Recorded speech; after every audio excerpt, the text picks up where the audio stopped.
Hi hello welcome back to Sree's vlogs.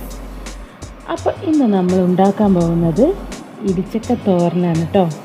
വീട്ടിൽ ഇതേപോലെ ഒരുപാട് ചക്കയൊക്കെ ഉണ്ടായി നിൽക്കുന്നുണ്ട്. അപ്പം എന്നാൽ ഇന്ന് കുറച്ച് ഇടിച്ചക്ക തോരൻ ഉണ്ടാക്കാമെന്ന് വിചാരിച്ചു. വീഡിയോ കാണുന്നതിന് മുന്നേ നമ്മുടെ ചാനൽ ആദ്യമായിട്ട് കാണുന്നവരാണെങ്കിൽ ലൈക്ക് ചെയ്യാനും ഷെയർ ചെയ്യാനും സബ്സ്ക്രൈബ് ചെയ്യാനും മറക്കരുത്. അപ്പോൾ നമുക്ക് വീഡിയോയിലേക്ക് കിടക്കാം. ഇടിച്ചക്ക ഞാനിതാ കഷ്ണങ്ങളാക്കിയിട്ട് മുറിച്ച് വയ്ക്കുന്നുണ്ട്. ഇത് നമുക്കൊരു ചീനച്ചട്ടിയിലേക്ക് ഇട്ട് കൊടുത്ത് ആവശ്യത്തിന് വെള്ളം ഒഴിച്ച് കൊടുത്ത് ഒരല്പം മഞ്ഞൾപ്പൊടിയും ഉപ്പും ചേർത്ത് ഒന്ന് നന്നായിട്ടൊന്ന് വേവിച്ചെടുക്കണം.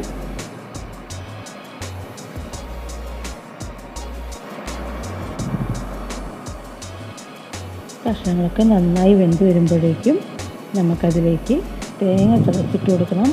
അതിനായിട്ട് കുറച്ച് തേങ്ങയും 2 പച്ചമുളകും മിക്സി ജാറിലിട്ടിട്ട് ഒന്ന് ചതച്ചെടുക്കുന്നുണ്ട്.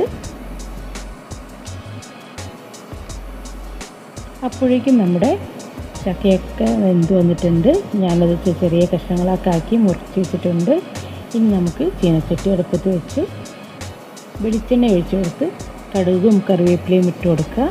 എന്നിട്ട് നമുക്ക് നമ്മുടെ ഇടിച്ചക്ക ഇട്ട് നന്നായിട്ടൊന്ന് ഇളക്കി കൊടുക്കാം.